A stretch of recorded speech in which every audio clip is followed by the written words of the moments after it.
My name's Jeff Loiter. I am a technical director at NARUC, the National Association of Regulatory Utility Commissioners, and you're joining us today uh, here, part two of a series of trainings on bulk power system issues that has been put together for us by experts at ESIG and other experts that they have brought to share their knowledge with.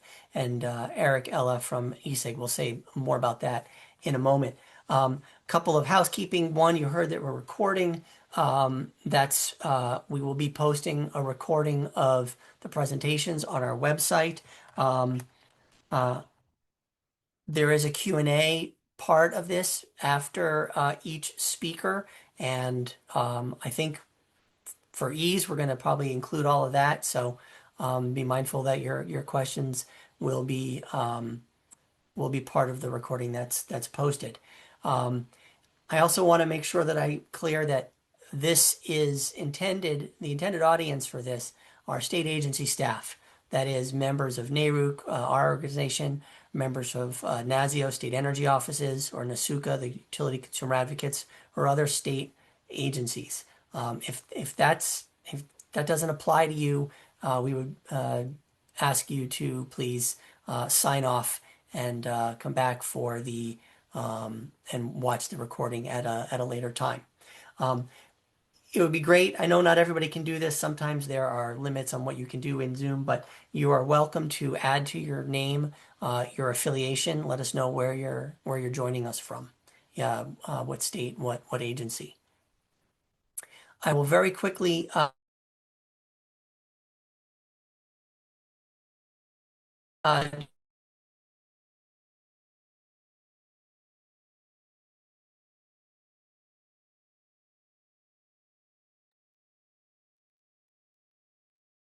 Jeff, you're cutting out a little bit.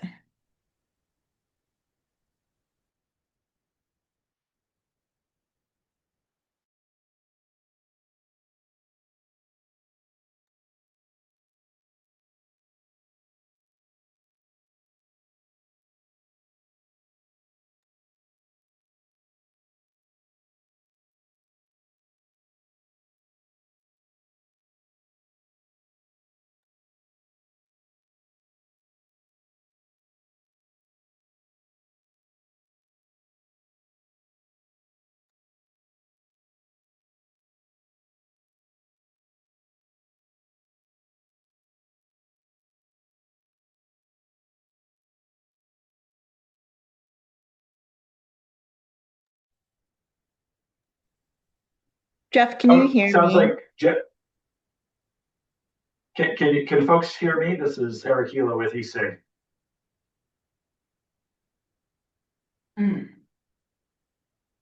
Yeah, I hear you, Eric. Okay, great.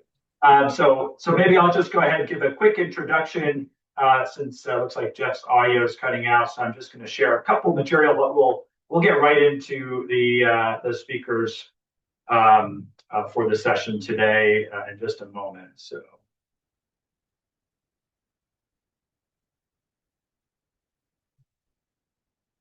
Apologies about that. So just to give a quick introduction, so these series of um, sessions that are being held by NARUC with support from ESIG, we're covering a lot of these topics that have been part of the ESIG Large Loads Task Force. So I just wanted to give a brief introduction so folks are aware of what went into these and just more generally what ESIG is about if you're not aware. So ESIG is a member-driven organization that addresses technical challenges for transforming energy systems. And we do this through collaboration, education, knowledge sharing, including a number of technical workshops, webcasts, and more engaging technical activities such as the Large Loads Task Force that we're talking about today. There's over 300 members worldwide that are including utilities, ISOs, RTOs, including many state regulators as well. In fact, we do have kind of a complementary participation from state organizations if anyone is interested in participating more directly with the ESA activities. A couple links there just so you're aware if you want to get some more information. including previous webcasts on many of these topics. What you're seeing on the right-hand side there is the 4 working groups in the Large Loads Task Force, which is really kind of a working group of itself, but topics that we cover include system planning, system operation and market design, DER integration, and reliability and stability. So we create task forces across these areas to really bring different stakeholders together that have different perspectives on what the challenges are that they see. These are technical challenges, how to improve reliability, how to improve economic efficiency with emerging technologies and integrating them onto the power system. And then through that consensus building and covering these technical challenges, providing a set of recommendations for the industry to take into consideration to help improve those different aspects. So this is, as Jeff was starting to say, this is the second of 3 activities that we're doing jointly as part of this set of sessions. So for today, talking about forecasting large loads as well as transmission planning. You can see the meeting that we had a few weeks ago, and then the upcoming 3rd session on large load interconnection requests or plan. So I mentioned the ESIG Large Load Task Force, which is what all of these topical, or most of these topical presentations today in the other sessions are covering. There's a list of 8 sub-project teams that were part of this task force. You can see them here. Load forecasting, interconnection process, interconnection performance, dynamics modeling requirements, transmission planning, resource adequacy, markets and operations, and retail rate impact. So today, we'll be covering the load forecasting project team, as well as the transmission planning project team. If you're interested in any of these other ones, there are a number of reports that are being published. A lot of them are coming out, either have come out in the last few months or are coming out in the next few months in the future. So I'll look for those and certainly reach out to any of the ESIG staff or others that you're hearing today if you have any more questions on any of these topics. So I just wanted to, related to publications, John will talk a little bit about the forecasting for large loads, including a report that was published in December last year. And then for the session that Hannes will talk about later during the session on transmission planning, the ESIG report on that activity will be planned for hopefully published in May of this year. So that will be upcoming. If you have any, you can snap a photo there or to get the QR code for the ESIG LL Large Loads Task Force webpage, where you can find a lot more information on all these publications and some of the ones that are upcoming. All right, so then just get right into the agenda here today. So you can see all of the 4 planned speakers and topics that we have for covering today. So first, talking about large load forecasting, John Wilson will present on that in just a minute. Then we'll have large load flexibility and considerations for state regulators. Following that with Sam Walsh from Roselle. We'll take I think a 10-minute break after that, and then go into transmission planning for large loads that Hannes Pfeifenberger from Brow Group will present after the break. And then finally, we'll cover some regional initiatives related to these topics, where Natasha Henderson from Southwest Power Pool will talk about the high impact large load interconnection solutions that they have proposed and have recently had approved. So looking forward to questions. Please feel free to add those questions to the chat as they come in. We'll save about 10 minutes after each of these talks for questions. And with that, I think we'll go right into the first topic. So John, if you're ready, go ahead and share your screen. John is with Grid Strategies. He's a vice president at Grid Strategies working on a number of different topics. And John was also the chair for the load forecasting project team that was part of the ESIG Large Load Task Force. So thanks, John. Looking forward to the job. Great. Thank you, Eric. And thank you everyone for joining us today. I did want to mention that Sophie Meyer, my colleague, was going to join me in chair in making this presentation, but she came down with a bug this morning, so it'll just be me today. And I also wanted to encourage you as I'm going along, if you want to drop questions in the Q&A, I think we'll be taking questions through the Q&A, and I'll have some help also from NARUC and ESIG in moderating that as well, but I'll try to keep my eye on it as we go. So to turn to the subject matter, as Eric mentioned, I led the load forecasting project team for the ESIG Large Load Task Force, and we had a number of members on our task force. I've just shown here the names of the editing committee just to give you a flavor for the diversity of participation that we had in the team that put this together. We met a number of times and also had an in-person workshop and hosted 17 webinars from load forecasters all across the country. So we had a lot of input, both from the team members and also from utilities and regional load forecasting planners. So we had a lot of good information to build this report on. Just to give you a quick little background, I think everyone kind of at this point in the utility industry is aware of this, but just to kind of put the numbers out there, the forecast that we are seeing now from utilities over the next 5 years is for a 5.7% annual energy use growth. And that rate is, goes back to the 1960s and early 70s when we last saw that kind of a growth rate. Whether that's realized or not is another question, but that is what the utility forecasts are predicting. So our focus was on how do we actually put together the best possible load forecast. And I'll go into some details on this, but basically our current approach is to use mostly information from interconnection requests. That's when a large load customer like a data center or a manufacturing plant approaches the utility that it wants to connect to and says, here's our project, here's the plan, here's the kind of load we're going to be needing served. And ideally, it's a detailed engineering plan, but usually that'll start with some preliminary conversations. So that's the main source of data for large load forecasts. That is by far the number one. Utilities also look at historical data from similar plants or just general trends in the data. And then they may also look at external data like information from press releases or public databases, that sort of thing. Those are also informing load forecasts to a greater or lesser degree, depending on the load forecast we're talking about.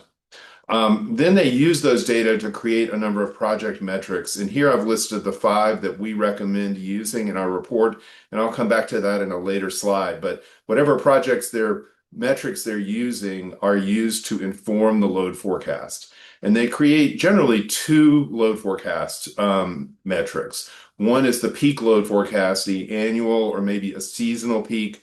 Very rarely would that be a monthly peak.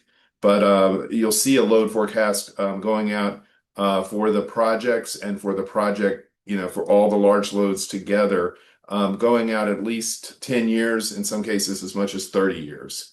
Then we'll see also a forecast of the energy use, which will be in the form of a load factor forecast or ideally a load shape forecast. And that will show how the energy is used over a daily and annual hourly basis. And then that information is then used for system planning, both the transmission system and the generation planning. And sometimes those are the same entity, and sometimes those are different entities, of course.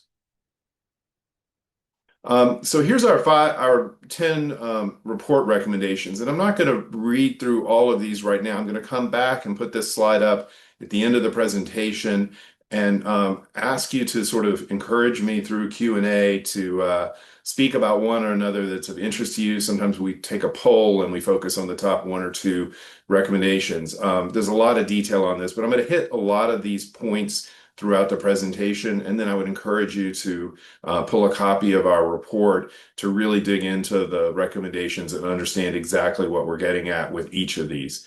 We do believe these are achievable. The first 6 or 7 in sort of in the near term, and the last few taking a little bit of a longer term approach. So we'd like to see utilities and regions all sort of looking at these and moving forward in this direction. So what's going well? That's what I want to start out with first here, really, from a substantive point of view. So one common point of confusion in the public is that large load forecasts are the same thing as a large load pipeline. So that people sort of see the numbers that the utility says, here's what's coming, and they think that that they have forgotten that not everything that someone brings to them with an interconnection request will be built. And of course, for the most part, that's not true. The large load forecasts are different. And so we've got on here an example from Dominion, which shows the electric service agreements in blue. Those are the contracted loads that they strongly feel are going to happen. Then in green, the construction letters of authorization. So those are sort of moving forward with interconnection studies. And then engineering letters of authorization, early stage communications that are occurring between Dominion and potential customers. And then what you see there in the orange line is the actual demand forecast. And you can see that it is actually less than even their contracted load through 2034. So they are not expecting 100% delivery of those contracts even over the next decade. And then on top of that, of course, some load will come in from the green and the yellow sections as well. So not every project ends up happening, not every project ends up happening on schedule, and not every project ends up fulfilling its initial aspirations. The second theme I want to talk about what's going on well is that large load forecasting practices are almost all under active reform. I think it's important to recognize, and I'm sure many of you in the regulatory world understand this, that just 3 or 4 years ago, only a handful of utilities were developing large load forecasting practices internally. It was really not until 2023 or even 2024 that many of the utilities in the country moved from sort of just talking to 2 or 3 or a small handful of large load customers and dealing with them in kind of a one-off basis in their load forecast to having a systemic practice of large load forecasting. With this being such a new area, there's no doubt that there's going to be continued reform for the next several years at a minimum. The next thing that's going well is that in most cases, large load forecasts are differentiating the way that they forecast based on the type of large load. So here you see an example in the Carolinas where they've got a very diverse range of different types of industries, and they are forecasting load and energy based on each of those different types of large load a little differently, or at least that's my general understanding. I don't have detailed knowledge of exactly how all of those are being done by Duke Energy Carolinas, but that's the basic idea, is that you want to treat cryptocurrency different than a end user data center, for example. The next thing that's going on is that there's very substantial efforts to study data center loads. And I'm sure you've heard about some of the issues that have come up in Northern Virginia and in Texas with operational risks that have been identified. And NERC is working very hard on developing, I think they've now got a draft bulk system guideline out for review. A number of white papers, I've been participating in those panels. And so really the top priority, in my opinion, of the power industry is this operational risk issue. But we're seeing also a lot of priority being placed on front-end planning risk. So I'd say it's kind of a close second behind the operational risk. The final thing that's going well is that we do see a lot of utility rate tariff reforms that are helping to reduce uncertainty. These reforms do not reduce all sources of risk that we're concerned with, and even if they were improved, they still won't. So I want to emphasize that we're making movements in the right direction, but we're not quite there yet. So what needs to be improved? I've got 4 things highlighted here. One is transparency and consistency. We don't see a lot of description or assessment of these loads across all the load forecasts in the region. It's just not really very consistent. The second issue that we're seeing is insufficient data. This is especially an issue for data centers, all the way from multi-tenant data centers to AI. And we have, one of the things that utilities look at is customer supplied data early in the process. Those can be very unreliable in certain respects and can raise planning challenges for the utility when they've got data that they know are unreliable, and maybe they don't have good historical data or data from a third party to obtain. And so that's one of the areas that we've got recommendations on, is how to overcome that problem. Another area that needs improvement is the lack of information on alternative site data. That's both a challenge just in obtaining the data, and then even if you obtain it, the challenge is, how do you interpret the data? We just don't see a lot of practices that, as to what to do when a company that says, hey, look, we've got 25 sites in development all across the country. There's your answer. Then what do? Do you say, well, they've got 25 sites, so they're probably not going to develop ours? Well, that's probably not a good answer. But what do you do with that information? So I think those practices are something that are going to need to evolve pretty quickly. And another issue, and most of this topic I think is going to be covered later by the next speaker, but load flexibility is not included in any load forecast that we're aware of at this point. Load flexibility planning practices may be really complicated to put into place. And I'm just going to flag, I'm not seeing any questions in the Q&A at this point, so I'm going to keep rolling, but I am keeping an eye on that. So lack of consistent definitions. One of the issues with this is that we simply don't have a good set of metrics to describe large loads.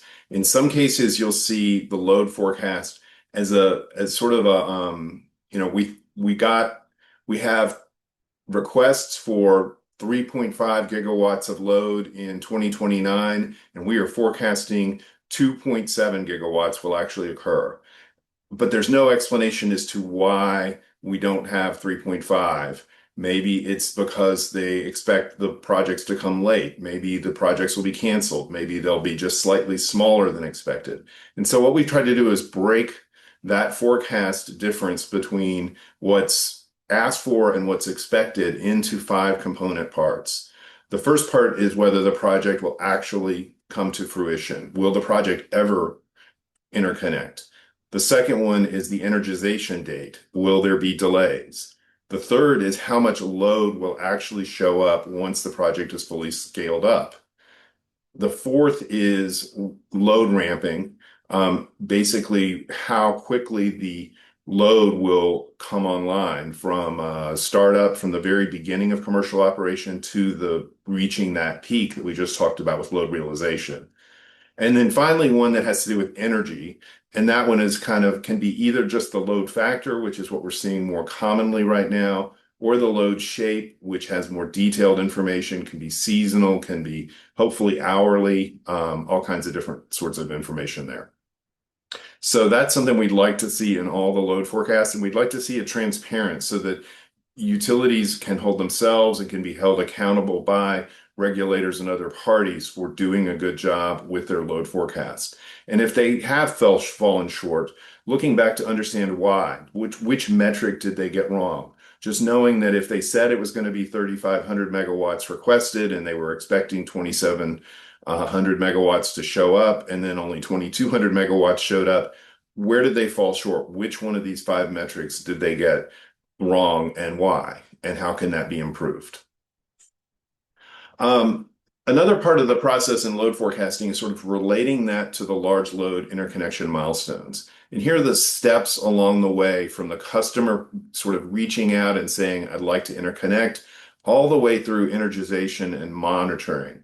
And these processes differ from utility to utility. So if you're looking, for example, in the PJM region, even among the utilities within PJM, the terms that they use and the steps that they follow differ from utility to utility. And that makes creating a system for PJM to create a uniform load forecasting practice across its region very difficult because of the differences in the steps within its member utilities.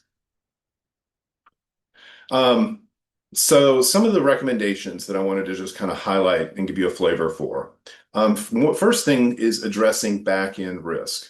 One of the issues that we've got is that a lot of the a lot of the tariffs that are being passed are focused on front-end risks. They're trying to basically say, put down financial security, sign a contract. We want to make sure that you're a serious customer and that you're going to show up. You're not, a lot of people like to use the word speculative. That's one that I'm not a big fan of, but you're not, when you're really certain that you're going to move forward, that's when we want to put you in the load forecast.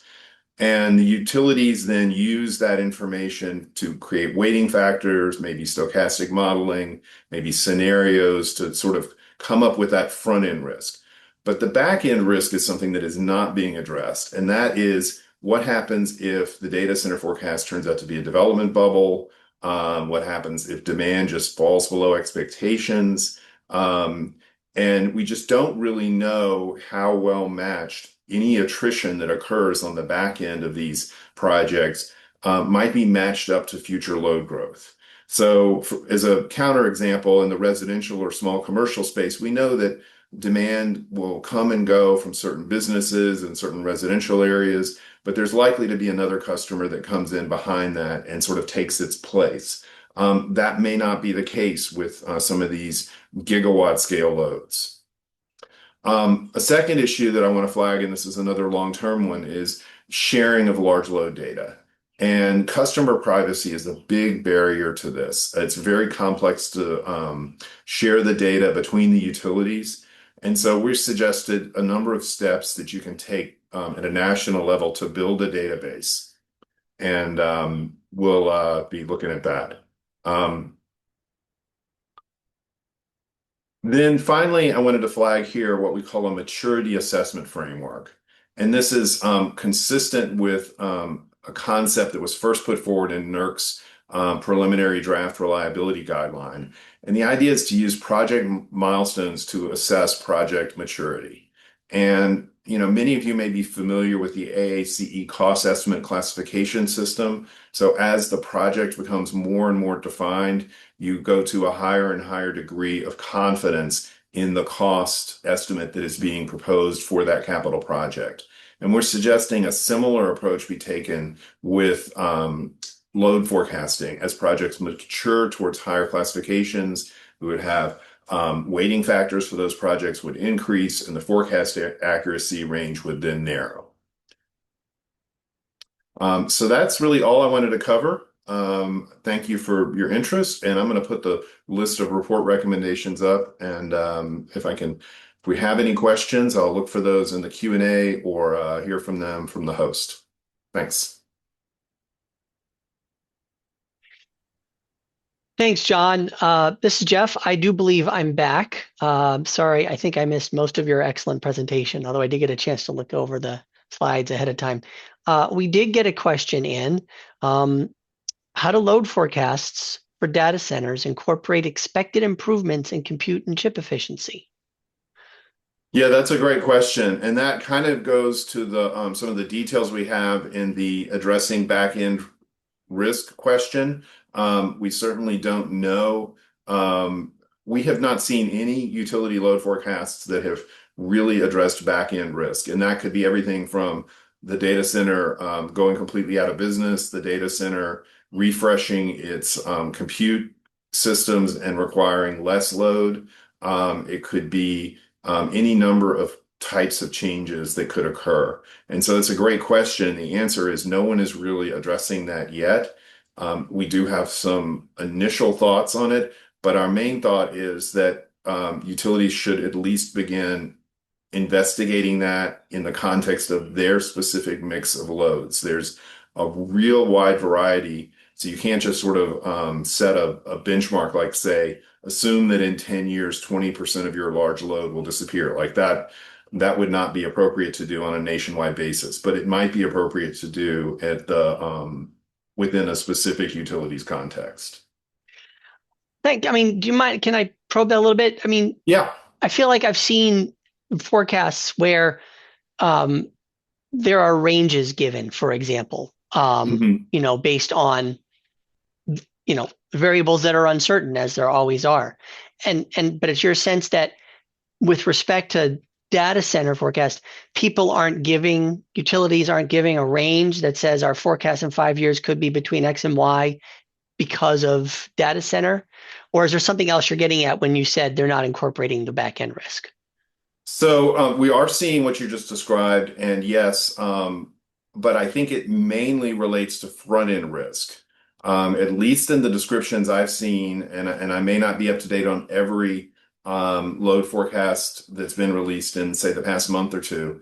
But through the publication of our report, and really since then, I have not seen any load forecast that explicitly addressed back end risk. So what you're seeing in the scenarios is generally about how many of the prospective facilities will come through and actually be built, and how large their loads will be, and how quickly they will come online. That's really more of what we're seeing in those multiple high-end, low-end scenarios, and not attrition or increased efficiency, et cetera. One thing we do hear from data centers, which also comes to mind on this topic, is that um, increased efficiency in computer chips is likely to be used up. The energy is likely to be used up by just adding more compute power and not by reducing energy load.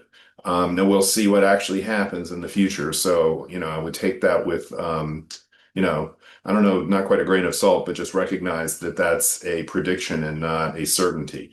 Um, but what they're saying is that if they're able to reduce the energy use to get the same compute power out of a rack at a server by 50%, they might just double the compute capacity and then still pull the same amount of power but have twice the output. That's kind of the prevailing view that I and many others are hearing from data centers, but I haven't seen hard data to back that up or any kind of economic analysis, et cetera. Great, thanks.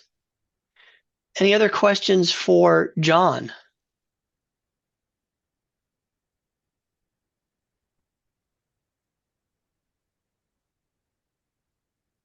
Okay, well, John, I mean, if you do, you're welcome to put questions in the Q&A as we go along. Maybe John can respond to them online there or later.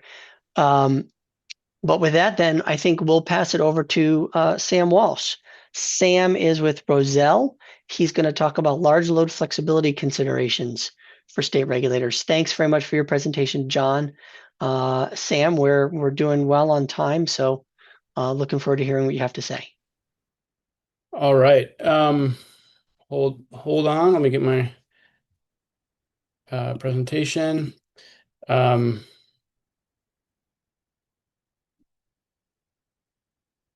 Okay, we good? Does it look all right? It does, yes. Thanks. Great. You got a dialogue box to clear, but um, Yes. So I have this one. Um, there you okay. go. Looks good. Thanks. All right. Thanks for inviting me to talk this afternoon. And it's great to be talking to an audience of state regulators and because the paper that I'm going to talk about was written exactly with state regulators and state energy officials in mind. What I'm going to talk about today is basically sort of a synopsis of a fairly long and somewhat detailed paper that I wrote with a bunch of other members of my law firm on behalf of the Duke Nicholas Institute. And I put a link to the paper in the chat so that you can look at it or read it later if you want something to help you fall asleep. In addition to myself, there were four other authors from my firm: Miles Farmer, Kim Smazniak, Nathan Lobel, and Gabe Daly, and Tim Profeta, who's a professor at Duke University. And the reason we decided to write this paper was because there is a huge amount of interest and excitement about the possibility of large load, aka data center flexibility. A paper that Tim Profeta wrote with Tyler Norris has gotten a ton of attention on that on the subject of how if data centers were able to curtail just a little bit of the time, you could unlock huge amounts of capacity on the system and avoid overbuilds. And so there's a lot of like excitement and motivation around this topic, but not a lot of sort of roadmaps for like how states can actually, achieve this. How can you actually get these benefits? Because right now there just is not. I'm not aware of any state that has a clear, sort of comprehensive regulatory pathway for unlocking the full set of benefits that large load flexibility can offer. Okay, so what the heck am I talking about? What is large load flexibility? Let's start there. The way that we define it for purposes of this paper is the ability of the load to curtail automatically or promptly at the signal of the grid operator. We'll talk about kind of technically what that means in terms of the range of time responses. But basically, you're reducing or eliminating the amount of energy you're withdrawing from the grid at your point of interconnection in response to a commitment you've made to do so. So it's kind of like demand response, but different in some important ways that we'll get into as a sort of like overall regulatory structure. So how is it achieved technically? Well, one question you always get when the topic of large load flexibility comes up is does anyone even really want to do this? Right? People will say, I've talked to the data center operators and like they don't want to ever not run at full blast, right? So how do you think it's going to even be possible to have a large load flexibility policy? Well, there are actually a number of pathways for large loads, including data centers, to operate flexibly. There are pathways for them to reduce their consumption, and there are some increasingly technically sophisticated ways to achieve that by largely by deferring compute loads that are less time sensitive to periods when the grid away from times when the grid is under stress towards times like late at night or early in the morning when there's less stress on the grid. So you can do that's temporal shifting, and you could also do geographic shifting if you have a big hyperscaler multinational company that has a whole fleet of data centers. It can move its compute loads around geographically in some instances in order to avoid drawing from a data center where at a particular place in time when the grid is under stress. But then perhaps the most important of all is through on-site resources, and that could be generation, but I think probably most importantly, we're talking about battery energy storage systems. So think about a data center that has been designed and integrated with a whole set of batteries that enables it to go off grid when it needs to, as well as absorbing some of the kind of load fluctuations that we know happen with data center loads. So okay, so that's what it is. Like, why is it important again? Well, we're all sort of like trying to solve these two problems at once, right? Energy affordability and speed to power. And we think that large load flexibility is a solution that actually can achieve both or kind of advance states' objectives across both of these issues at the same time. And that's because if you integrate the flexibility commitment at the time of when the resource is being interconnected in the first instance, and with a set of robust enforceable commitments, you can do it in a way that avoids infrastructure, distribution, transmission system upgrades, and generation slash capacity requirements. And am I talking, is this the same as interruptibility? Well, not exactly. The flexibility and interruptibility are kind of like they're just words. And so the policy that I'm talking about is a little bit different than some other policies that sometimes come under the label of interruptibility. And I'm thinking of policies where the state says that some large loads, for example, like data center loads, will be curtailed in an emergency event before other customer classes. That might be a good policy or might not. Um, but that's different than what I'm talking about. What we're talking about is a set of data centers that have voluntarily taken on the obligation to curtail, not just in sort of dire emergency situations, but with some regularity over the course of the year. I'll get into that a little bit later, but we're talking about hundreds of hours a year, not like 5, 10 hours a year. And it's that larger commitment from willing, capable loads that unlocks some of the larger benefits. So interruptibility might be good, but it's serving we think, a slightly narrower purpose than a flexibility program. Okay, so states. So I'm a lawyer, and so I need to talk a little bit about jurisdiction and legal authority. And that is actually a pretty important consideration sort of on this topic in general, because um, as I think folks know here, states have authority over distribution systems, retail service, state planning processes. They have they have historically and continue to have authority over interconnections of all loads to the grid, including loads to the transmission system. But that latter piece might change. The DOE advance notice of proposed rulemaking, the DOE ANOPR, that it sent to FERC last fall, proposed a rule whereby FERC would assert jurisdiction over the interconnection of large loads to transmission systems. And DOE set a deadline for FERC of April 30th of this year. And just this morning, FERC came out with a notice saying, well, we're going to act, but we're going to act by the end of June. And we still don't know exactly what they mean when they say they're going to act. It could be a proposed rule, it could be some other type of regulatory action. But I think it's really important for states to while recognizing that there's all this activity at the federal level, nonetheless, not to sort of watch and wait on this topic. There's a lot of really important work that states can and should do for a few reasons. The first is that, even if FERC ultimately asserts jurisdiction over transmission interconnected loads, that is the interconnection process for loads that interconnect to the transmission system.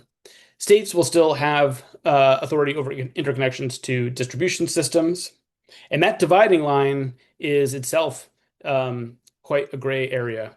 FERC has a 7-factor test for distinguishing between transmission and distribution facilities. I would say that all six of the 7 of those factors all point towards a conclusion that end user facilities should be considered distribution, not transmission. And the final factor, voltage, would be one that could point in the other direction in the case of a large load. But suffice to say, there's a lot of ambiguity as to how that test would play out, and some chance that even if FERC asserted authority over transmission interconnections, that there would still be a lot of space for states for what will continue to be labeled distribution interconnections. Also, sort of maybe even greater importance on this question of why states can't watch and wait is that it's very likely, based on the sort of commentary that's come into FERC so far and some of the language in the DOE ANOPR, that if FERC does do a rule asserting jurisdiction over interconnection of large loads to the transmission system, that it will have some sort of grandfathering for large loads that have already applied into state jurisdictional processes. And if you look at what's going on in a lot of states, there are queues of hundreds of gigawatts of large loads. I believe that Dominion has a queue that's something like 3 times its current peak demand. So having rules that getting the state rules right could be the whole ball game, even if FERC decides that they're going to assert authority for some period after the kind of state level queues have cleared.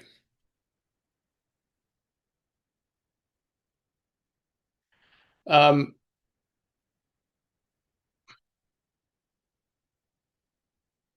Okay. So what's our recommendation here? Well, fundamental sort of policy move that we recommend is to wait, sorry. There we go. Is for states to define a class of loads that we call flexible large loads. And so it's sort of like you're either in or you're out of that definition. That's what we're recommending. And that's not an obvious conclusion because there are lots of different types of flexibility, lots of different levels of flexibility. There's kind of, you could envision sort of like a spectrum between like very, very inflexible loads and super flexible loads. And maybe you should have a policy that kind of like rewards flexibility proportionally over that spectrum. That would make sense, but we think that for the sake of simplicity and administrability, and most importantly, to enable a very clear signal around prioritization of flexible large loads, that states really should come up with a threshold definition. We're like, this is what we mean by flexible. This is the type of resources that's going to deliver benefits to the state, and therefore should be treated as a flexible large load.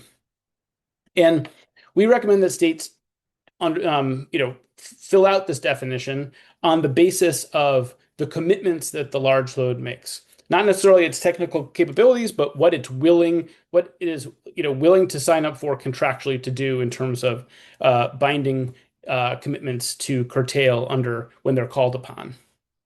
And we argue that those commitments should be voluntary. So once again, we're not talking about a solution that's going to get imposed on every large load, just the ones that raise their hand to do it.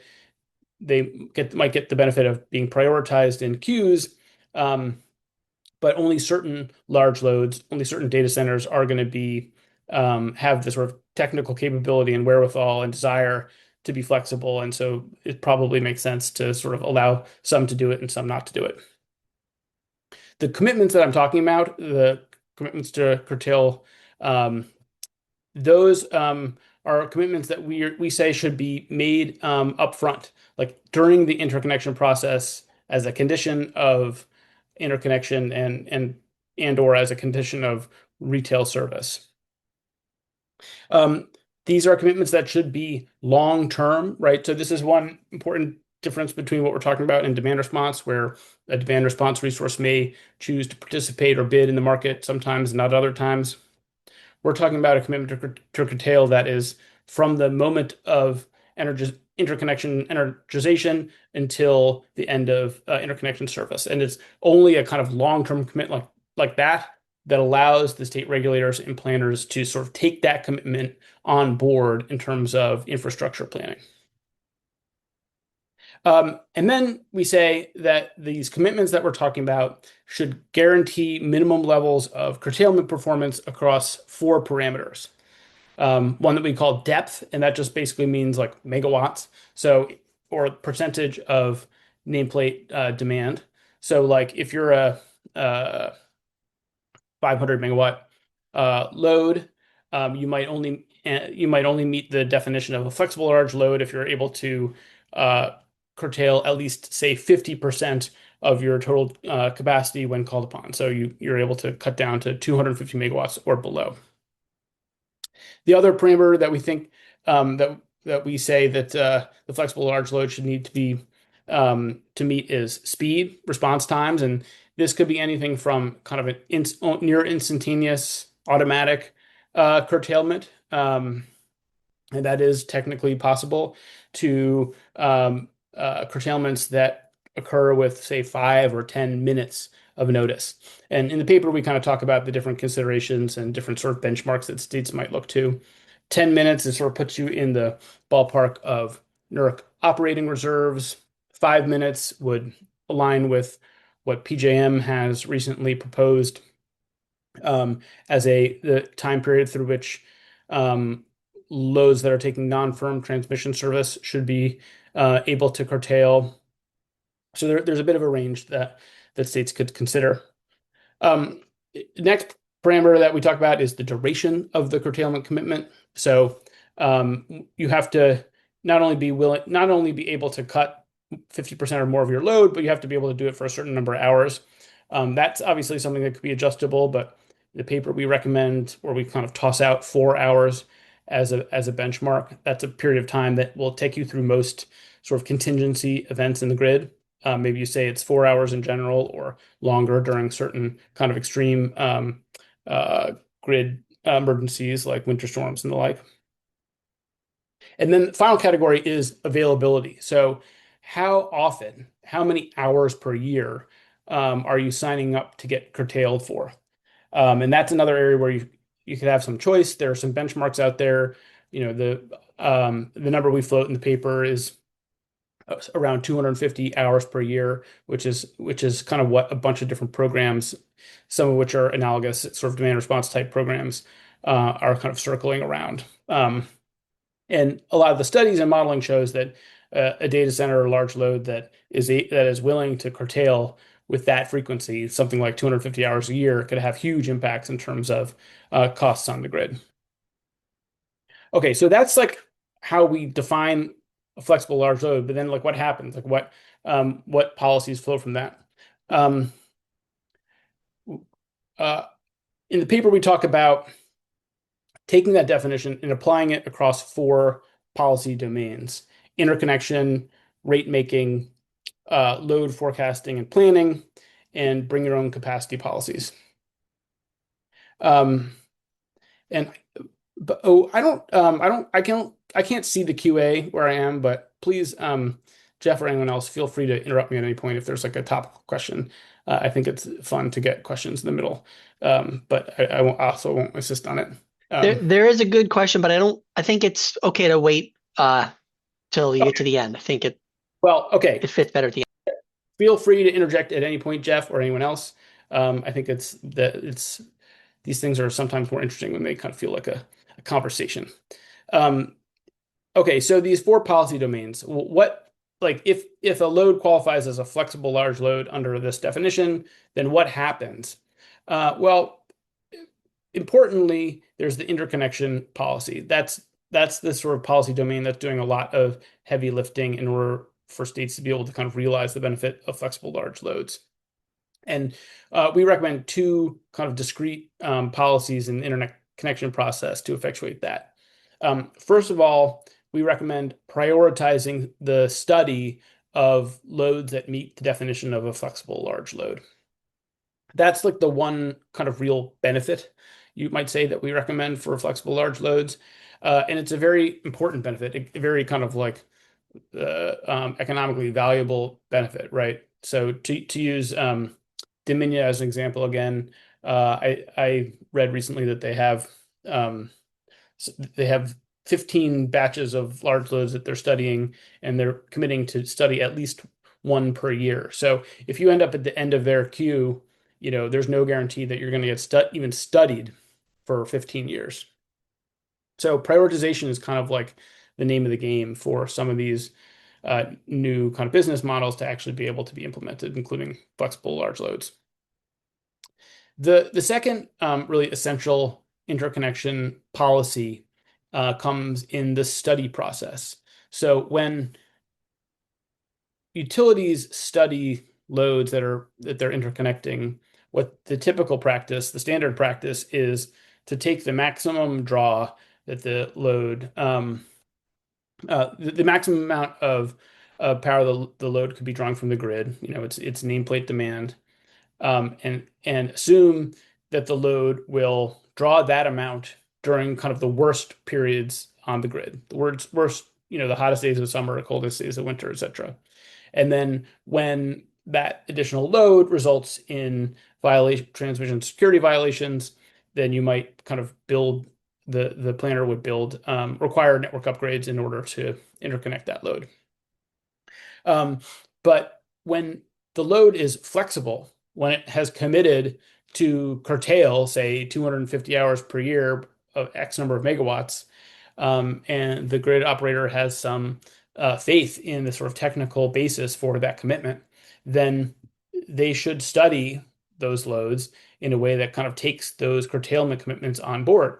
so that they're not assuming that the load would be drawing power in the hottest day of summer and the coldest day of winter. They'd be assuming that those would be some of the hours of the year. So those would be some of the 250 hours a year where they would be directing that load to curtail.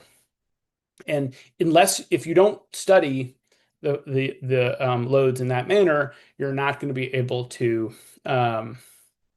realize the benefits of avoided infrastructure, right? If the utilities don't study them that way, and the utilities aren't going to study them that way unless their state regulators tell them to, right? These are largely unwritten policies over which utilities have had a great deal of discretion over time. And so what we find when we're involved in state proceedings is that typically the utilities don't really want to kind of update their study policies to incorporate flexibility commitments. But that's pretty much essential. If you want to be able to avoid infrastructure, if you want to be able to get those affordability and speed to power benefits, they need to study these load interconnections in a way that reflects their flexibility commitments and curtailments. The next policy area that we talk about is rate making. That's actually a pretty long part of the paper, fairly detailed. I'm going to give it kind of somewhat short shrift here out of concern for time and not boring everyone senseless in the middle of the afternoon. But the basic idea is, like, you want to get your price signals right? We're certainly not recommending that flexible large loads pay anything less than what they truly owe. But there should be some fairness in terms of what rates and charges are applied to flexible large loads vis-a-vis inflexible large loads. And so a key policy there, which many states are already kind of pursuing for general kind of affordability and ratepayer protection reasons, is to directly assign to the greatest extent possible the network upgrade costs that the interconnecting large load is responsible for. Ideally, what you can do is, if there's not just the interconnection facilities, but network upgrades that are really, truly sort of assignable to the large load, you could have the large load pay for those upgrades in kayak contributions and native construction. They pay directly. The utilities balance sheet is not exposed. The money never goes into rate base. And so that's probably a good policy in general for rate making when it comes to large loads, but it's also a good policy when it comes to flexible large loads, because it gives the interconnecting loads the sort of the right price signal, right? The more you're willing to curtail, the more infrastructure you can avoid, the less you're going to have to pay.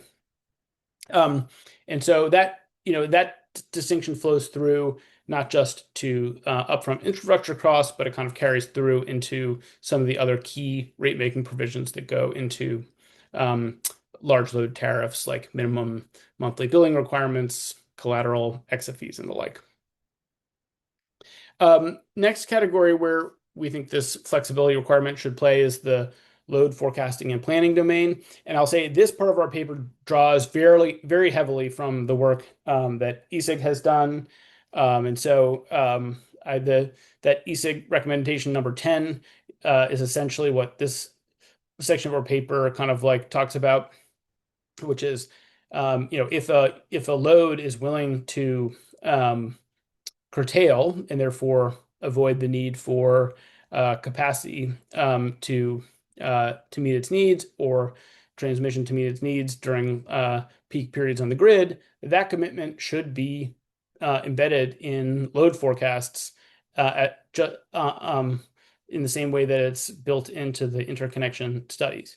Because if you don't do that, you're kind of missing out on some of the benefits of flexibility, and you're going to end up overbuilding transmission and generation. And then lastly, we talk about how large load flexibility should play into bring your own capacity policies. And again, the notion is essentially that when a flexible large load commits to curtail, that there is a capacity value to that commitment. And there are different ways to measure it through ELCC, through using sort of demand response structures and the like. But however you calculate the resource adequacy value of the curtailment commitment, it has some value, and that value should sort of count against the BYOC, the bring your own capacity obligation that the large load would take on in or as a kind of threshold requirement to interconnect. So some Hey, Sam, maybe we will get to that. This is Eric. Maybe we'll get to that question just before you get to the key takeaways here. So there's a question asking whether you envision that these flexible large loads could be aggregated together, and what would be required to treat that aggregated load as a viable resource. Oh, well, okay. So you mean they come in they come in as a single package? I guess I'm not quite sure I understand the question. Yeah, and maybe in that case, yeah. I'll talk about one way that this is happening in terms of aggregations, which is one thing that you're seeing is like policies where you have loads that are already operating, and they are all subject to some constraint around like a substation or something like that. And they realize, okay, there's like 4 data centers here behind this one substation. If we all cooperate, we can actually get more out of that. If we use some sort of software platform to that will keep the cumulative load of all 4 data centers below the maximum capacity of this substation, we could probably do some incremental growth between the 4 of us, so long as we're willing to manage it. That's a solution I've seen some folks working on largely for existing ones. For new interconnections, that's not something that we've seen being proposed right now. Like there are only a handful of companies that are kind of like exploring flexible large load pathways at all because they're all sort of doing it on spec. Like there's not really a way to make money on it exactly yet. But that's not a idea that I've seen. Except maybe, well, another way to answer that question is to sort of just harken back to the concept of like spatial and temporal consumption shifting, which is happening. That's something that certain companies can do to kind of like they might have a number of data centers like a big hyperscaler, and they're able to sort of manage their cumulative load by shifting temporally and spatially among them. Great, thanks, Sam. Yeah, and if the questioner who raised that question wants to come off mute, maybe we'll wait till after Sam finishes this wrap-up slide. Sure. Okay, so key takeaways. First of all, like the time is right for states to get into this. It's going to take a while for FERC to do whatever it might do. And whatever FERC does, there's going to be a lot of space left for states to act and to create incentives for large load flexibility. Again, our kind of a key unlocking regulatory move that we recommend is to create a definition for flexible large load, sort of a threshold definition that then you can use across a bunch of different policy domains. Next, just to sort of reiterate something I said in passing, is that like these large load flexibility, like data centers in particular, it costs more to structure a data center that way, to build batteries into it, to give it the sort of responsiveness to curtail when called upon. But the companies that do this, they're not really looking for subsidies. The main thing that they want to achieve is sort of avoiding the infrastructure and getting prioritized on that basis. So not looking for financial subsidies. Speed to power is like the strongest incentive available right now. It's worth a lot more than any sort of cash incentives that states are offering. And then lastly, like I think, just time is of the essence, right? Like, these are really long-term assets and long-term processes, but unless states are kind of able to take the first steps to make these changes now, it's going to take years before we actually see changes in infrastructure. So I'll wrap up and see if there's more questions or if there's follow-ups.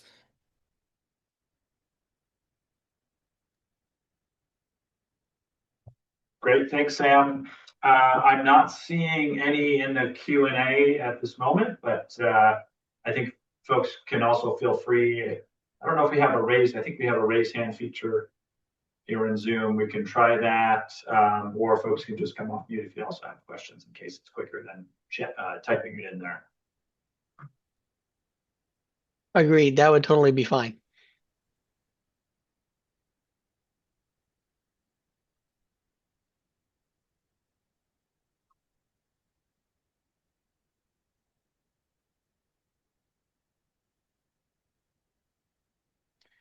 Sam, maybe I'll just ask a quick one. A lot of these parameters that you were sharing around, what fits into this large load flexibility class, how well did those align with, like existing demand response programs? Is that one of the ways in which you come up with some of the examples for those parameters? It is, yes.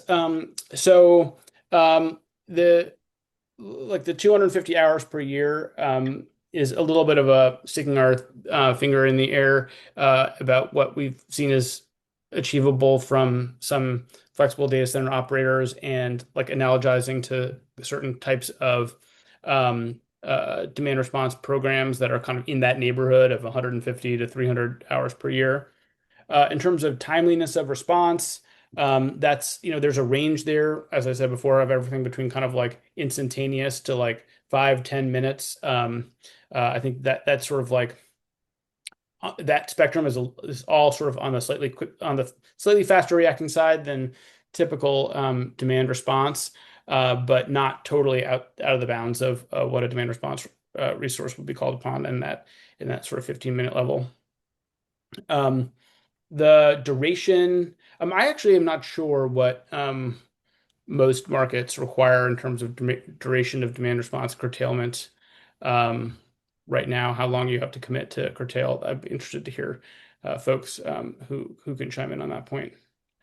But yes, that was a factor in thinking about this because there's no other, like, it's all sort of by analogy, right? Like there aren't other existing rule sets to sort of port over. Yeah. That was actually going to be a question of mine, Sam. I mean, I really like the discussion of defining this flexible large load class and trying to, put bounds on it to the point you just talked about, those various parameters. Are you aware of anybody that has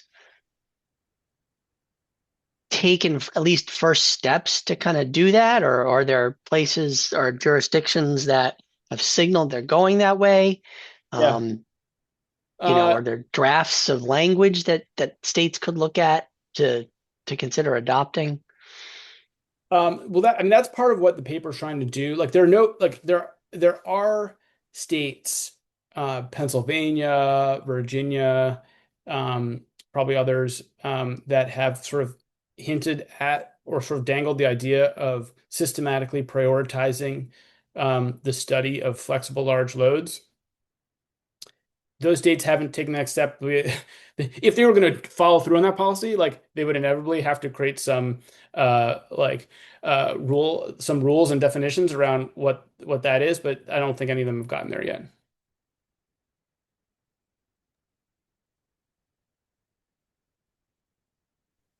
Thanks. We do have one more question, and I think we'll take this, and then I think we'll try to do a quick 5-minute break before the next speaker.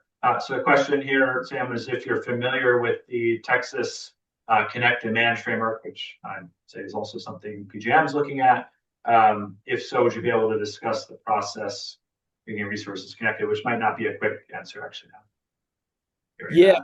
Well, first of all, I feel like the phrase connect and manage has sort of been jujitsued by PJM lately. Like I think of connect and manage, especially in a Texas context, as a generation interconnection policy that enables the interconnecting generator to avoid network upgrades.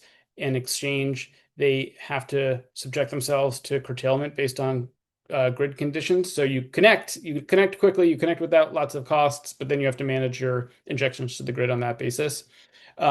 Lately, and it was, I don't know when it was, like last month or in a stakeholder process, PJM used that phrase to refer to um, a something that's kind of like what they had last fall called a non-capacity back load framework, where the load connects, but then is has to curtail during resource adequacy events. So they connect and manage in that way. That is like an interesting thing, but that would only get you, I would say, something like half the benefits or at most of what we're talking about. Because in that scenario, in the connect and manage scenario that PJM is floating, the resource, the load still has to take full network integration transmission service. And so they're going to get studied. If they do that, they're going to get studied based on their maximum draw at the worst possible time of the year.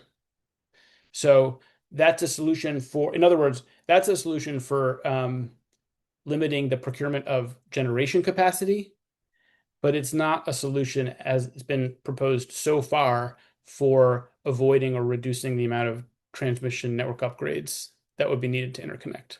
That's a critical distinction between connect and manage as used in Texas on the generator side and connect and manage and used in the PJM context.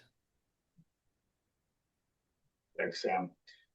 So we had a break planned here. Jeff, should we just come back at 20 after, or keep it shorter? Sure, that was the proposed time. We're only giving people an 8-minute break instead of 10, but I'm hoping eight is enough for people to refresh themselves and do whatever they need to do.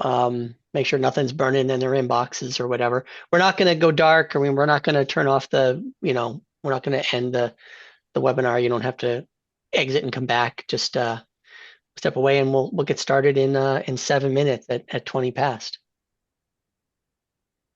Sound good? Yeah. Thanks, Sam.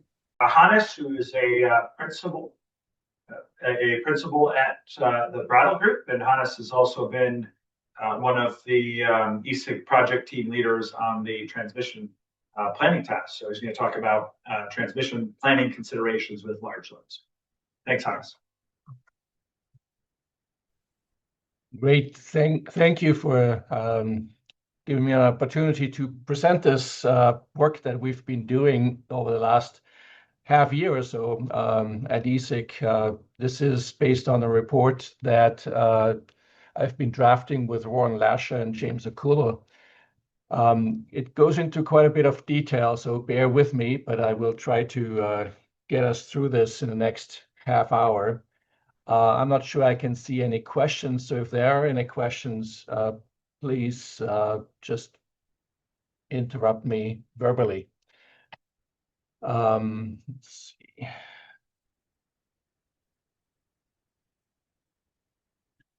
There we go. We talk a little bit about the whole background, but then focus on what the challenges are on transmission planning. This is focused mostly on transmission planning for large load and what we can do, then go into recommendations, things that are active that we can do that have immediate impact, and a few things that we should be doing now, but will have longer term benefits for interconnecting large loads. So everyone knows that we are interconnecting a lot of large loads. It's almost unprecedented. At least we haven't seen that kind of load growth since probably the 1960s. In ERCOT alone, we had 92 large load interconnection requests with about 400 gigawatts in the interconnection queue right now. And we really have transmission planning process, interconnection processes that aren't designed for this kind of dynamic environment that we are seeing now. So why does this matter? Well, because we now get to a point where we have insufficient transmission capacity to reliably interconnect these large loads and the generation that is needed with it that creates a lot of delays and higher costs. And we have to recognize that large transmission lines take a decade to build. So that's not exactly what data centers would have in mind with speed to power, where we are really hoping to get things up and running in a couple of years. And we are talking a lot about improved grid planning in the context of FERC Order 1920. But that kind of planning process has to focus on the near term as well to meet speed to market objectives. The reality is that if we do it well, we can actually save money. Transmission is one of the items where you have to spend money to save money. And what we mean with saving is saving on the generation costs, saving on the load costs, and saving by building the right transmission at the right scale rather than a bunch of incremental piecemeal solutions that are cheaper individually, but a higher cost in the long term. This is what the transmission planning processes look like in many regions today. We have siloed individual processes. There's one process for load interconnections. There's a different project for generator interconnections. There's another process for, local reliability projects. There are processes for regional reliability projects. There are processes for economic or market efficiency processes. There's some interregional coordination. Most of these processes are reliability focused, and all the reliability planning is really using base case forecasts. And as you might anticipate, these forecasts are increasingly uncertain, which makes these planning processes really harder. This fact that these are siloed processes also makes it hard to find effective solutions at the scale that we need. And we also see that the individual incremental local and reliability planning processes account for about 90% of our investments, which in the last couple of years have been in the $30 billion a year range. But these reliability processes don't really look at whether the right transmission can actually reduce risks or reduce generation costs. So FERC Order 1920 tries to resolve some of that by doing multi-value planning for multiple scenarios, given that the world is uncertain, and capture the kind of savings on the generation side that transmission can provide. But that kind of that kind of multi-value planning processes is still pretty rare.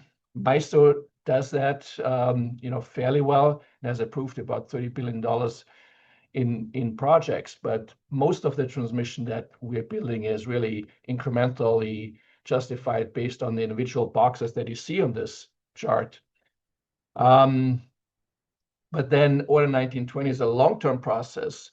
So even where these long-term processes exist, a lot of the near-term reliability needs is still driven by siloed processes. So what kind of challenges do we have here? And there are really three types of weaknesses in existing process. One is the functional silos, which we've just discussed on the previous slide. We also, of course, have this big timing mismatch where transmission solutions take 3 to 10 years to build, while load interconnections would really like to have a 1 to 2 year time frame. And there's a lot of uncertainty. We'll talk a little bit more about this, but it's not just uncertainty about the regional load forecast, but there's also a lot of uncertainty on where that load is going to be located within the region and where the generation will be coming from that serves those new loads.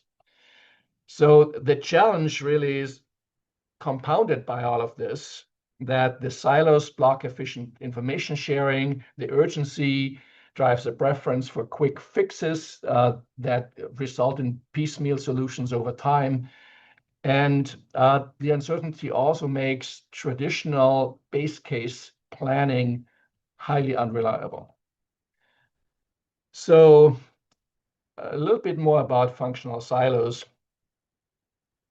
What we're seeing is there's a load interconnection request. We'll do a local fix. That local fix is then added to the planning baseline. That gets us a new baseline. There's a next request. It does another fix. And, we might have 10 incremental projects rather than a single broader solution that could be much more cost effective. So a lot of this is path dependent, because once you make certain investments, these certain investments might preclude the efficiency of a larger scale solution. While each need is being addressed and each solution seems reasonable for that individual need, we're sort of missing the big picture. And that's where a transition to a higher value, longer term, larger scale solution is hard to justify. The regulatory structures also tend to encourage more of the local utility-driven solutions because coordinated regional planning takes a little bit longer, involves more parties, and interregional planning, well, people don't even touch that right now. Let's talk briefly about timing. You all know this. New data centers, 2 to 3 years. New greenfield transmission, 10 years. Generation even now takes 5 years to build now.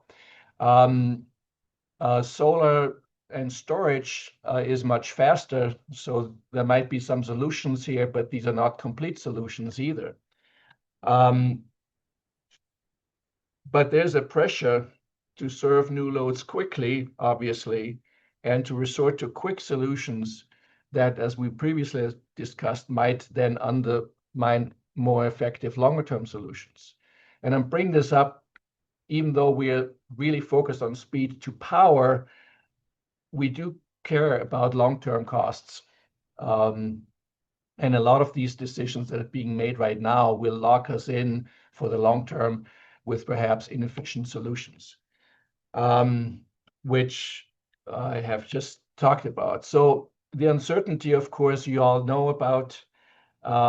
There's, every time you look at a new forecast, it's different. There's a lot of discussion about how can we create forecasts that are more accurate. And I think the answer is there are no accurate forecasts right now. We have to embrace the fact that the future will be uncertain, and we have to plan for that uncertainty rather than trying to avoid it. But the key uncertainties are not just about timing, but as we said before, they're about locations.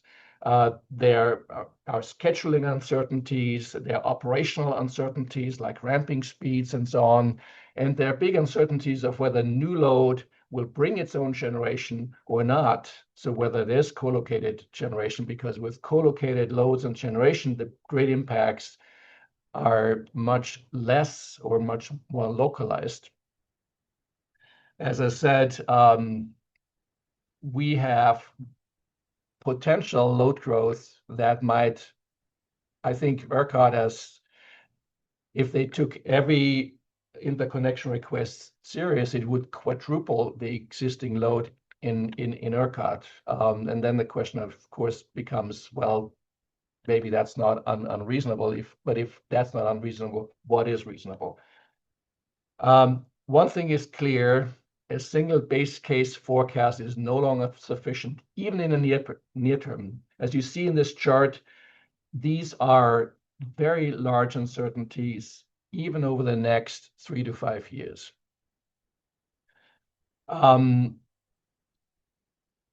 What I want to focus you on this chart is really the lines on the right. This is right now, that blue line is, I think, last year's forecast from ERCOT's transmission service providers, and that gray line is the forecast that ERCOT has actually used for transmission planning. And these dots that you see around that gray line are the sensitivities that ERCOT used in its transmission planning process. But as you can see here, that's not a big uncertainty range that is being considered in transmission planning compared to the uncertainty of load forecasts that may exist. So even though ERCOT did a high-low base case planning scenario, that range might be only a fraction of the uncertainty that we're dealing with. So what to do about this? We have organized the report that will be coming out in the next month or so in 3 phases. One, these are actions that have immediate payoff, that can interconnect loads more quickly and more cost effectively. Phase 2 are sort of improvements to the planning process, the scenario-based process. And phase 3 is then to consolidate these planning processes into a more holistic planning process. So let's briefly talk about what each of these steps might include. Did I just hear? Do we have a question? So on part of the near-term actions would be to create more visibility on where headroom exists on the grid, how much there is, and which locations could be upgraded very quickly. Europe is doing a pretty good job about that. Here in the US, we've done this on the generator interconnection side with heat maps that turned out to be very inaccurate. So we don't really have a process here in the US to provide that kind of visibility to developers to guide them to grid locations that are more favorable. But that is something we ought to do. Grid enhancing technologies, whether it's topology optimization, power flow control, dynamic line ratings, even reconductoring existing lines with high capacity conductors can quickly mobilize a lot of capacity on the grid. And we ought to be able to take advantage of these technologies to create the headroom quickly that some of the load will need. Some of that needs to be combined with some load flexibility, but we'll get there. We talked about the conductors. And then one thing that's really important is operational controls. If a transmission owner or the regional operator can ensure that a load can in fact be curtailed when it ought to be curtailed for grid purposes, this whole thing will work a lot better. Grid planners will not assume a load will be curtailable for planning purposes to avoid a transmission reliability need unless that response can be operationally assured. And that type of response includes remedial action schemes or RASs. They're very disliked by Eastern grid operators, but are widely used by Western grid operators. I'll give you an example. CalISO is about a 50 gigawatt market. They have created over 20 gigawatts of interconnection headroom solely with simple RASs that are just might be curtailing a generator or curtailing a load when there's a transmission outage, which happens infrequently, but needs to be considered in planning. If you're not allowing RASs to be a solution, it will require an upgrade with a lot of time and a lot of expense.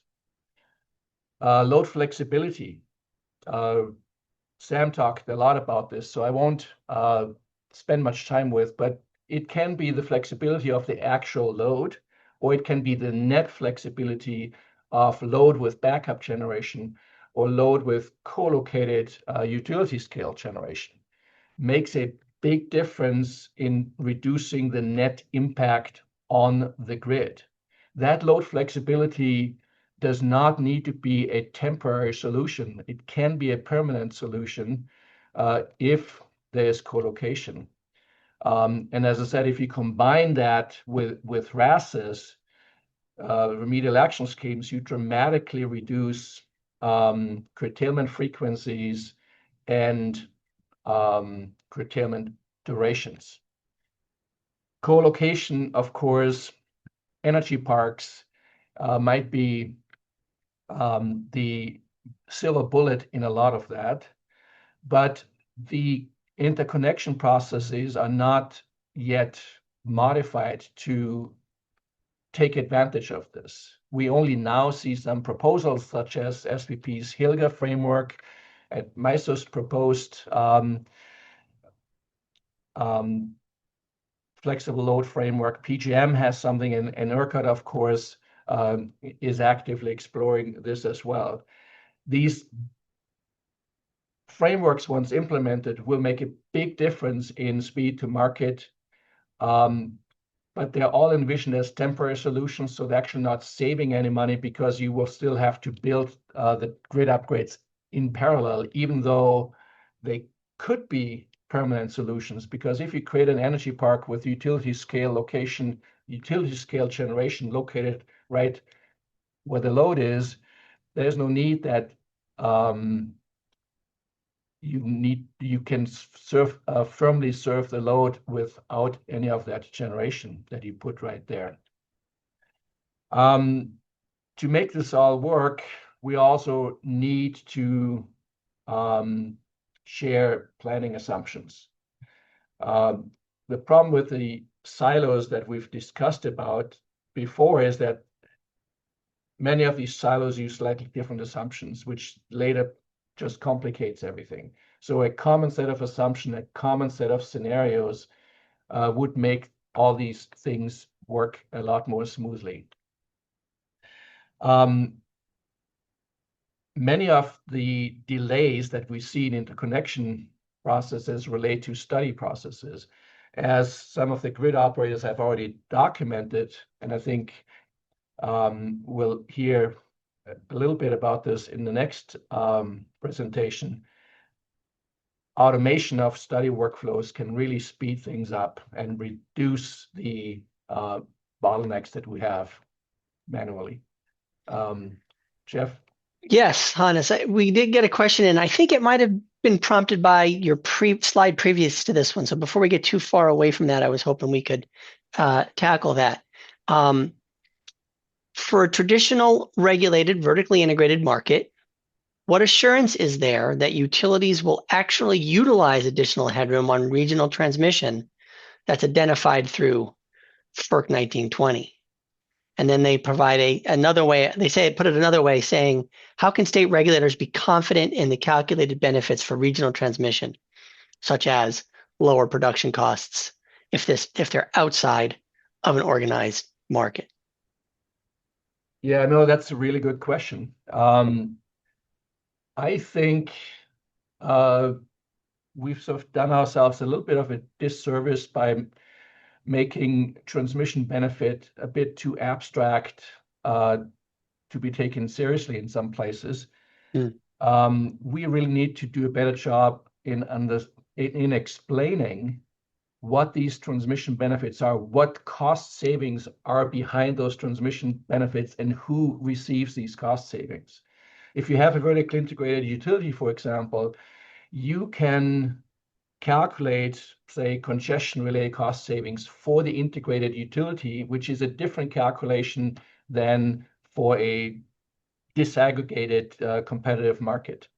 I think we ought to do these calculations so people understand what they're getting from the transmission they're paying for.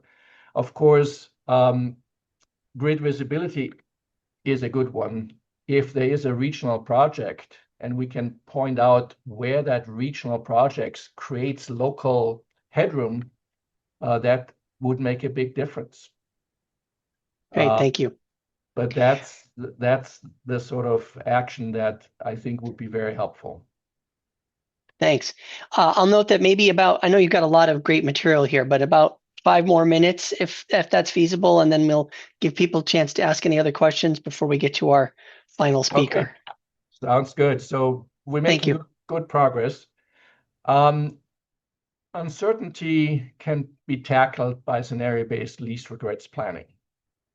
And the idea is that if you don't know what the future will be, come up with a few plausible scenarios of what the future might be.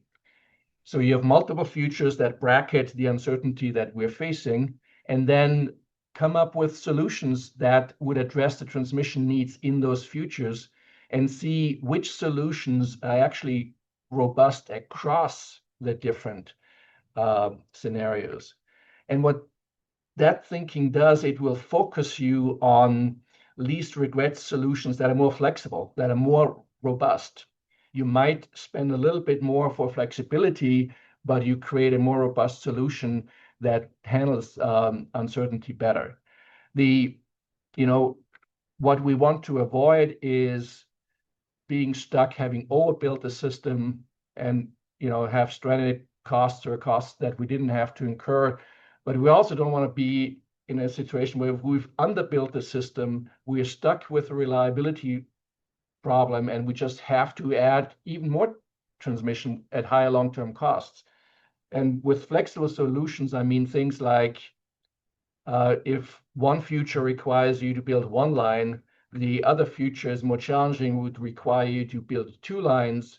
Well, maybe the solution would be a single circuit line on double circuit towers. So if the more challenging future is realized, you can quickly add a second circuit to the single circuit line that you've already built. ERCOT has done this with its CREST projects, and there are many of these types of examples. But underbuilding can be much more costly than overbuilding, because if you spend money on a transmission line and you 20% you might have been able to save, but if you're underbuilding, you might face 2 or 3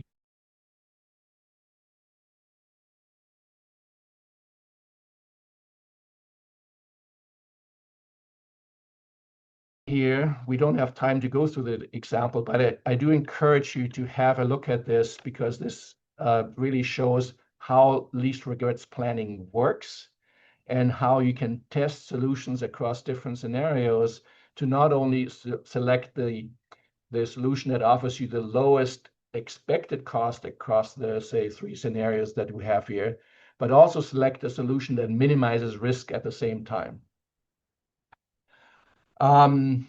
We talked about the double circuit towers. There are some other examples here on flexible transmission solutions. If you have a need addressing the reliability needs at lowest cost, if you have a multi-value option where you can address the reliability need and create headroom and reduce congestion at the same time, that's when you need a multi-value planning framework. And we have examples, we will have examples in our report, but one of ATC's example, it was just an optional line. It wasn't needed for reliability needs, but they did evaluate 6 plausible futures, and the benefits of the line, the cost savings provided by the line, fell 56 million short of the 136 million project costs, but the savings exceeded by costs by about 100 to 700 million.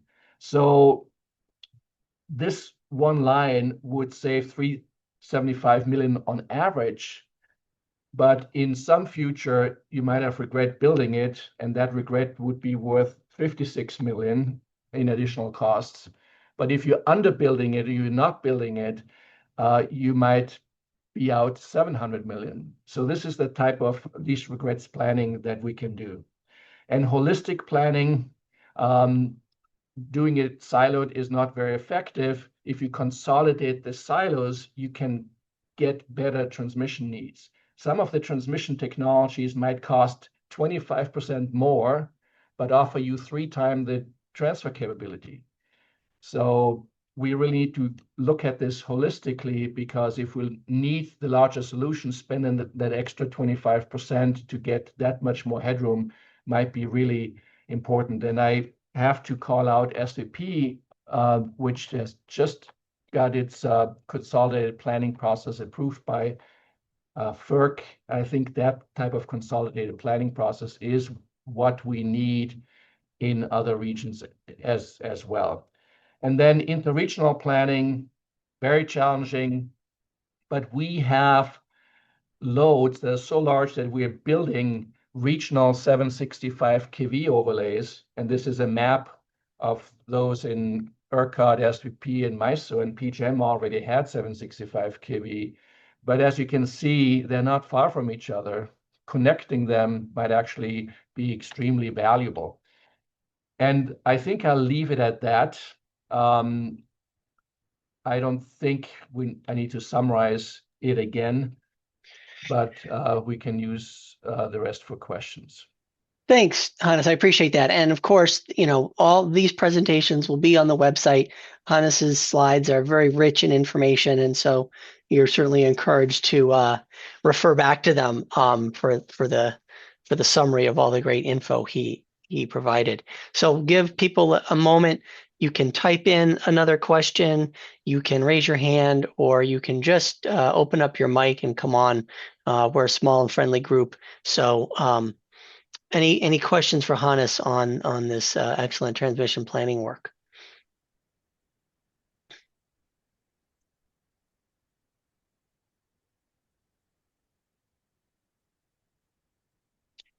Well, thanks, Hannes. I'm sure that people will be reaching out to you in the future also. I think, this and all the other stuff that this effort has produced it's a lot. It's a big corpus of information that people will be able to refer to in the future. And you referenced so thanks for being here.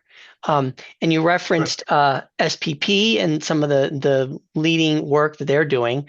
And we're very fortunate to have Natasha Henderson from SPP on to bring us home here and to do the anchor leg.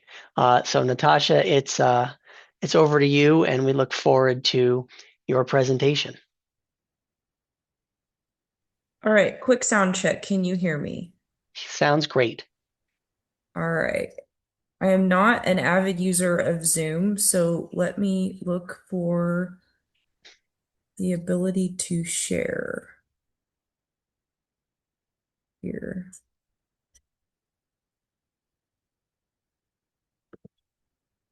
I might have to help me with this. Where's the That's okay. share I can button? also open it up. You sent a recent update I saw. Yeah, let's go. Let's go with that if you're able to do it. Sure That way thing. I can monitor chat and look at my notes as well. Happy to do that.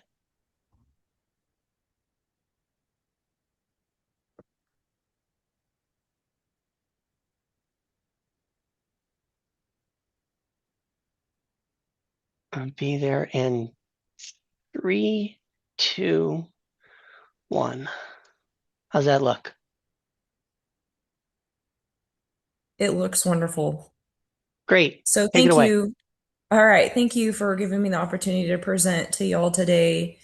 The subject of the presentation is really large load interconnection and SPP, and some of the policies that we have implemented are in flight of implementing.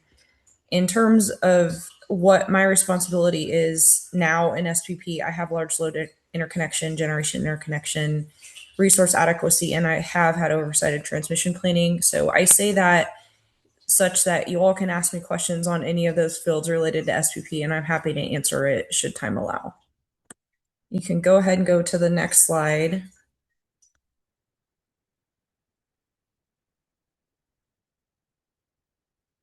So there's a discussion preview.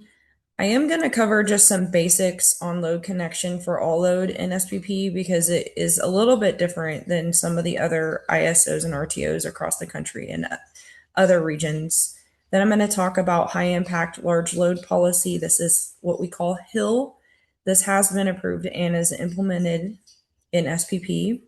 And the high impact large load generation assessment, or HILGA. This is for generators connecting with the hills.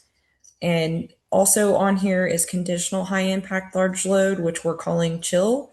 This is before the commission, and we are working on ongoing additions to this policy. And then we are in the progress of working on price adaptive load, or PAL load.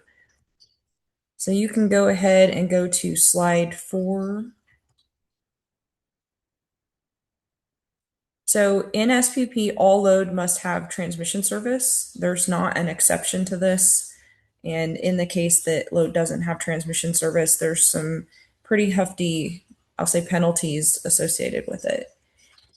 Also in SPP, these are vertically integrated utilities with right to serve in specific areas. It's almost exclusively single serve territory. There are some minor exceptions, but what that means is only the transmission customers with load serving authorities, such as utilities, are eligible to execute transmission service agreements.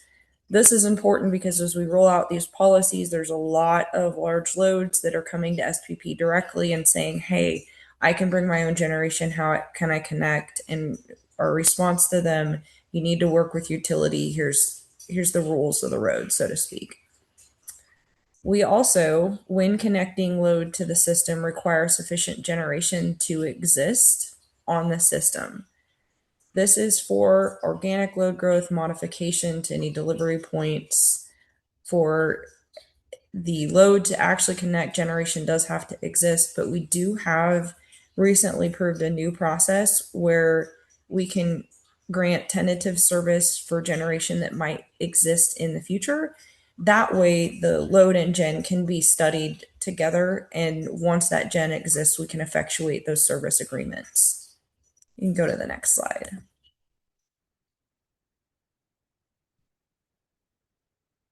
So the one point on here that I'm pretty certain is common across any part of the United States is that we do assess the impact of delivery point changes or load added to the system.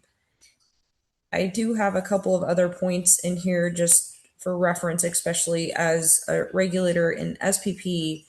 We have base plan funding. And so when load connects to the system today, they're eligible for base plan funding, which means that it's paid for by all of the load in the region. If it's above 345 kV, that's load ratio share based on a 12 CP. Or if it's 230, it's 67% zonal and 33% regional. I think we have about 19 zones in SPP. And then if it's below the 100 kV limit, it's 100% zonal. The reason I mention the cost allocation here is because we are going through ongoing cost allocations about what, for these large loads, the cost allocation should look like in the future. SPP is working on a 765 overlay. The price tag is a lot, and so there's some concerns about whether or not it makes sense for the entire region to share in that cost. I think from a flow perspective, you could generally say yes, but there's concerns about stranded costs, and then also the mere fact that 765 incrementally can cost more than the current transmission rates. Okay, you can go ahead and go to the next slide. And I've mentioned this is for loads that may not have the generation today, but will in the future. I'll draw your attention to the last item on this slide, which is cost allocation. Until that generation is built, the cost allocation for any transmission upgrades associated with future load and gen is direct assigned. And the idea here is that we're effectuating service for generation that will actually exist, and it's not to generation that may or may not be there. We want to build the right transmission. So the risk here is on the load that is awaiting the generation. Go to the next slide. All right, I don't imagine you want to spend too much time on this, but shortly we do study steady state, short circuit, and stability. You can go to the next slide. And then we study a range of years and different models. You can go to the next slide. So what I just covered is all load in SPP. But as you all know, that there is substantial load growth going on across the United States and the world. There's AI driven load, which this slide covers. And if you go to the next slide, I'm not quite sure about what it's looking like across the United States, but I can say for SPP, we see some crypto mining. It's less popular than it used to be, but our PAL product might enable some additional crypto to be put on our system. But we still have a substantial amount of manufacturing and oil and gas load coming on our system and agricultural processing. We have some of all of these loads, but I call those out specifically.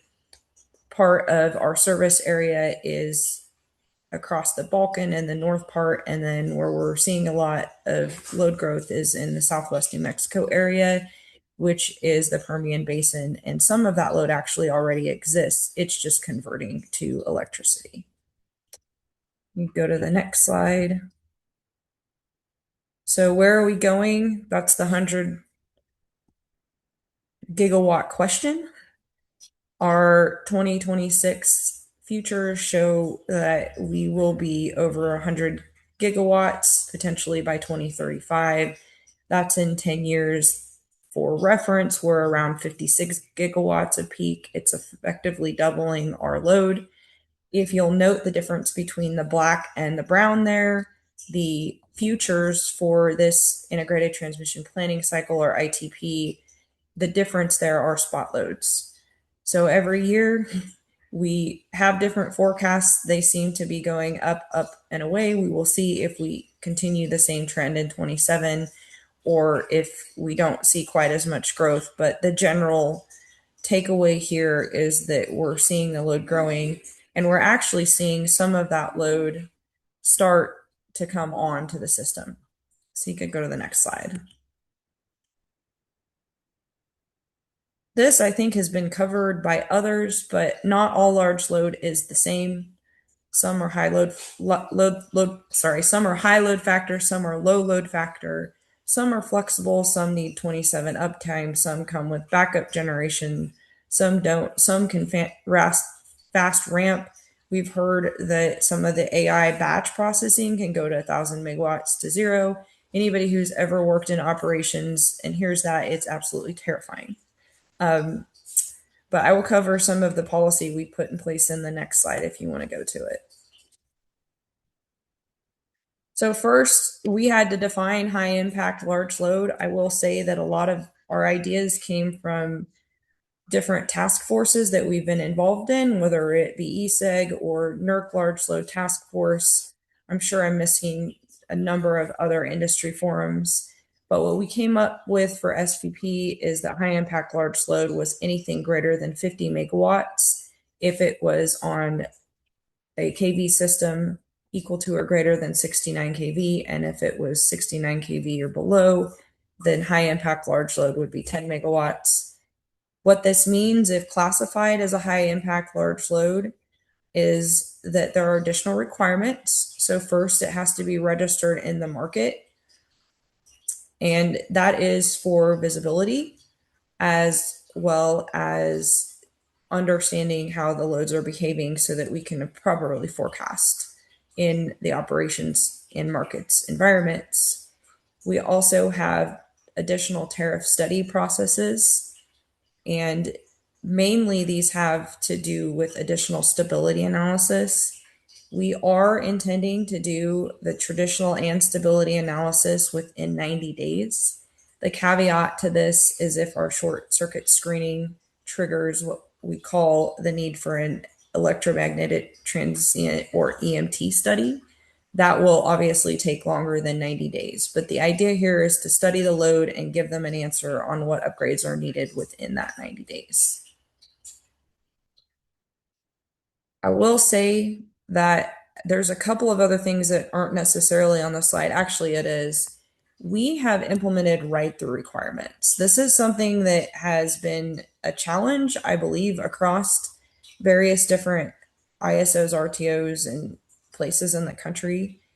We worked with loads that are inverter based, like data centers, as well as some traditional loads, maybe oil and gas, to come up with two different types of write the requirement. So effectively what this is for those that are not close to the technical aspects is that if there is a disturbance on the system or an uncharacteristic condition, some of these loads can trip off.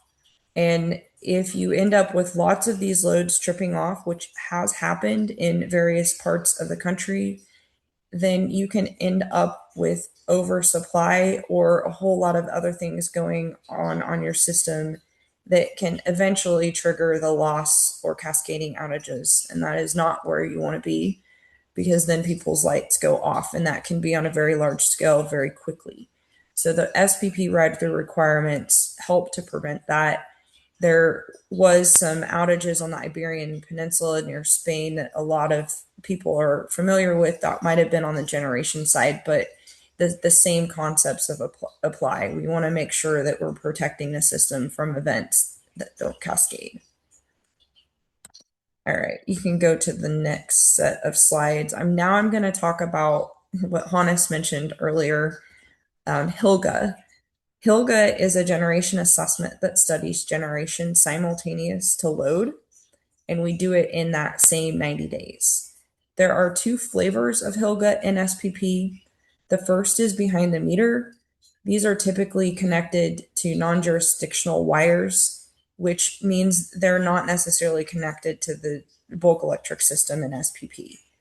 The idea here is we can study them, but they can't inject past the point of interconnection. So no injection on the system.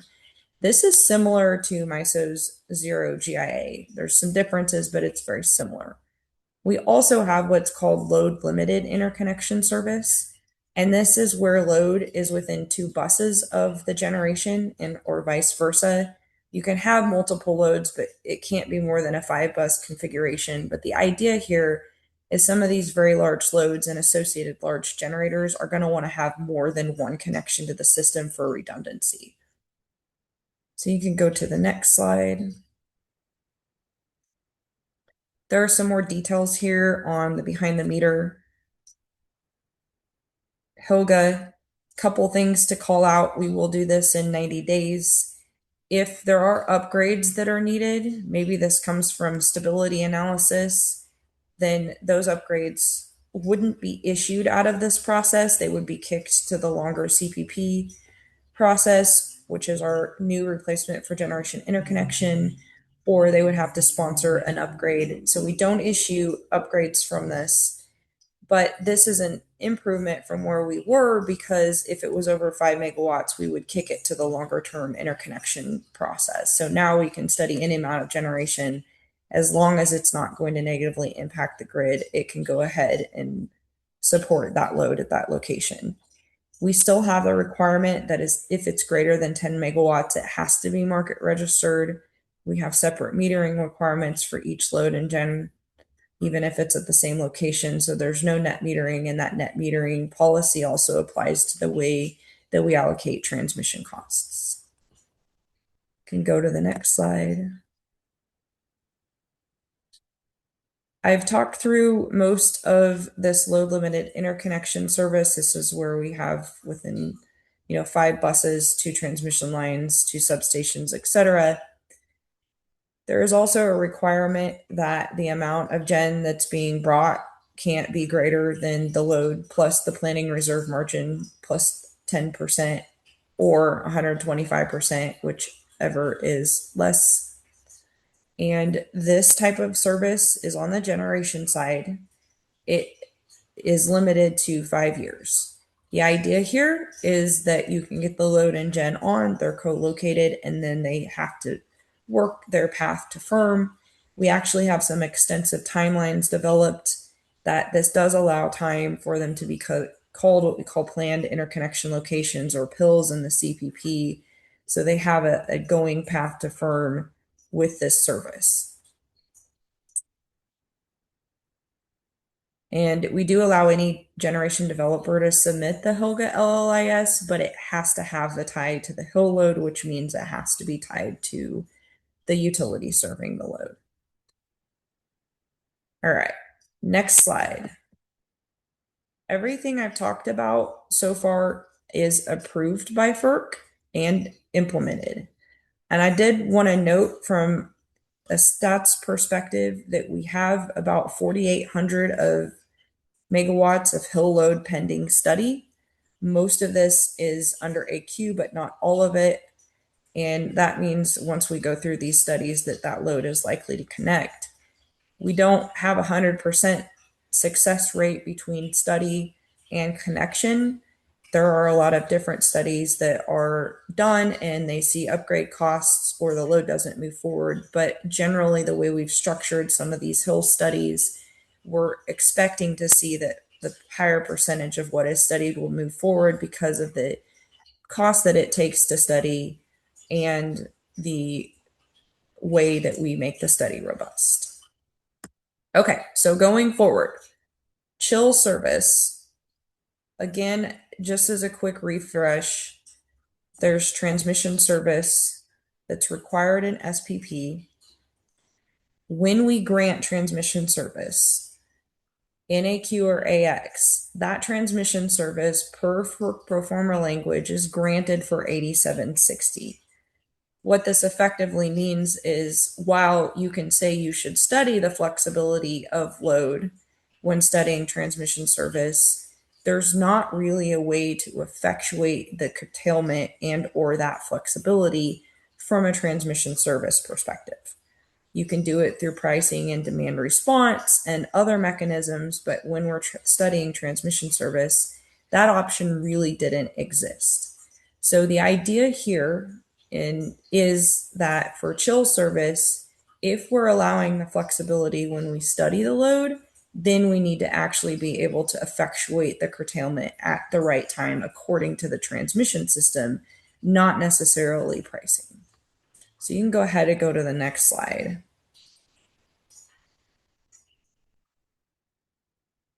So chill is a new type of transmission service. In SPP, most load takes network integrated transmission service. This is firm service. There are some shorter term firm options and some non-firm options, but typically that type of transmission service is not what loads want to have, especially in the long term. So chill basically works with Hilga, or it can work if you don't have the gen established or the transmission established to connect the gen and load. So once the chill is studied, and that can be studied like AQ or AX, then that load can become a chill load, but it has to execute an agreement, either AQ or AX, within a year. What this means is chill service, just like Hilga, is not permanent. We allow up to 7 years of service. That should allow the generation and transmission to be built to serve the load. You can go to the next slide. So if a chill comes to SPP and the utility has enough gen to serve it, we study it, but we say you need these upgrades in place. We are allowing that load to go ahead and connect until such time as those upgrades are in place, but as a chill load. Also, the hill and chill pair, even if that load doesn't have the generation yet, it can pair with the Hilga, which again allows the time to Hilga to go through the longer interconnection processes, and they can connect to the system. We do have some current requirements on the amount of gen in a Hilga that has to be there to support a chill load. We are talking about some potential modifications here, but generally it has to have enough accredited generation to support that load. When we pair these two together, we look at it from a transmission service perspective, from a net impact to the system. So chills would be curtailed, prior to what we call conservative ops on the system. So as supply and demand get tighter, we have resource advisories, and then we have conservative ops, and then we have EA 1, 2, and 3. Somewhere in the middle there, we would enact the chill curtailment. But to the extent that a chill had the gen sitting right there at a point of interconnection or in a local area, and curtailing that load would also curtail the generator, that wouldn't cause a net gain for the system, so we wouldn't curtail it in that case. Okay, so we can go to the next slide. So chill has been approved again in the stakeholder process. It's before FERC. We have what I'll say covered the chills. In other words, every chill connecting to the system has to have generation there before it can connect. It's a question of how long it takes to get the transmission or the full generation interconnection service. There were concerns about the impact to market pricing if that wasn't the case.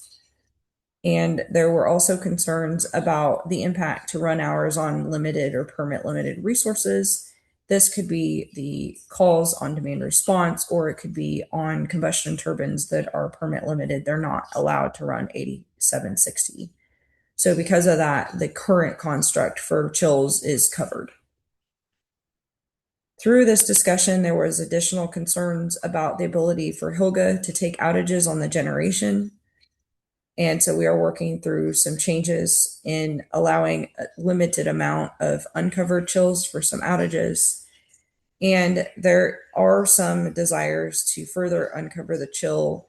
Any further uncovering of the chill would increase market prices and potentially have an impact on permit loaded resources, but we aren't there yet in policy development. All right, you can go to the next slide. And this is my last substantive slide. The way that we've structured chills is it has to be covered, but it also has to pay for transmission based upon what it reserves, and that's similar to the amount paid for firm transmission. So there are a couple of different loads that would like to only take advantage of what we'll all call excess energy on the system, which wouldn't impact permit limiter resources. And really in SPP, there's times, and in fact, entire days where we see negative pricing. So the idea is for some of these loads to be able to take advantage of that negative pricing. If that is the case, then they would reduce congestion on the system, which is another way to benefit the way that we plan the transmission on the system.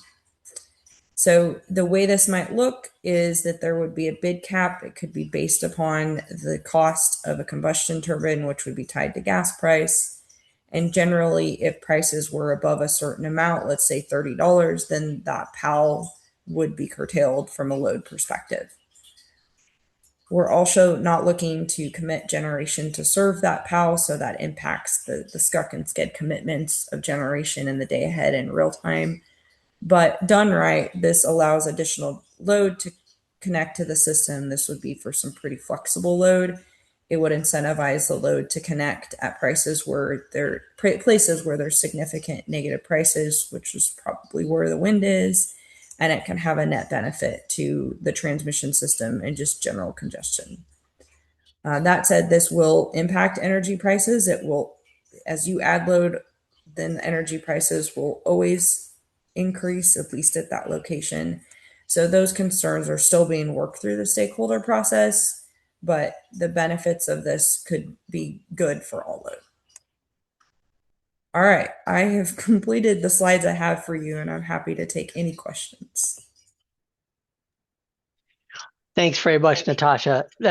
It's astonishing the level of complexity that is built into handling this complicated issue, but it certainly seems like there's been a tremendous amount of thought and collaboration in producing this framework, and particularly this idea that you're doing something to move quickly, but sort of protect the system in the long run with the this.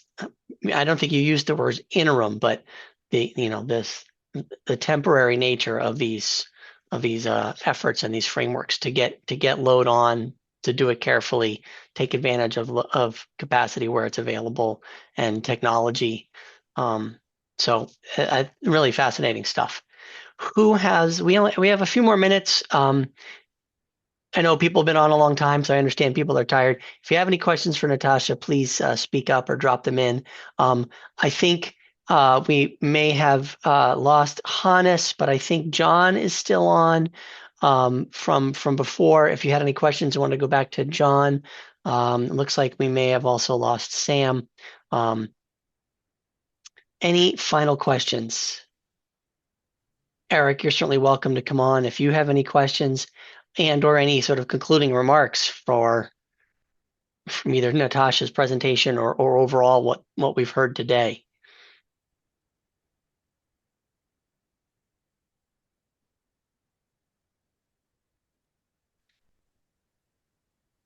Jeff, this is Natasha. I will say I know Hannes has departed, but many of the things that he presented on are things that we've been working on from a policy perspective in SPP. And we've made some significant changes in the way that we plan the system for transmission. We've combined generation interconnection and our typical transmission planning process. And then the other thing that I would just put out there is we're working on standing up an intermediate planning team in SPP, because as everybody starts to plan these 765 kV lines that have a potentially 10-year lead time, we're going to have to figure out how to connect gen and load in the interim. So I just wanted to maybe echo some of the points that Hannes raised, because I think we're going to see this come to a head, if it's not already, in a lot of different discussions that will impact policy and cost allocation in the short term. Thanks for referencing that. And clearly the work that ESIG is doing to bring stakeholders together and experts together to come up with these solutions is incredibly valuable. It's interesting that it's funny, this triggered a thought. You just mentioned that you're tackling generation and load interconnection in a coordinated way, which is maybe different than is happening some other places, because we heard Sam earlier in response to a question call out the difference between load interconnection and generator interconnection and what's happening in some different regions about those two, and how frameworks for generator interconnection may not apply to load interconnection. But in SPP, sounds like you're tackling them in a coordinated fashion, which certainly seems to make a lot of sense. I don't see any other questions coming in. Eric, any final wrap up? Any final comments? No, just wanted to thank all of our speakers. Natasha, I think everything SPP is doing is very innovative. A lot of the other RTOs are learning from some of these as you have learned from them. So I really appreciate you taking the time to close this out here. And I guess the last thing I'll say is, there's those 8 areas that I mentioned at the beginning that ESIG is working on, and other groups such as NER, EPRI, and other collaborative organizations. If you're interested in any of those other topics, we should have some other things out there soon. A lot of good information, especially taking in from some of the things that a lot of folks like Natasha's team are working on, and try to capture those within some of these reports. But appreciate everyone taking the time to listen in.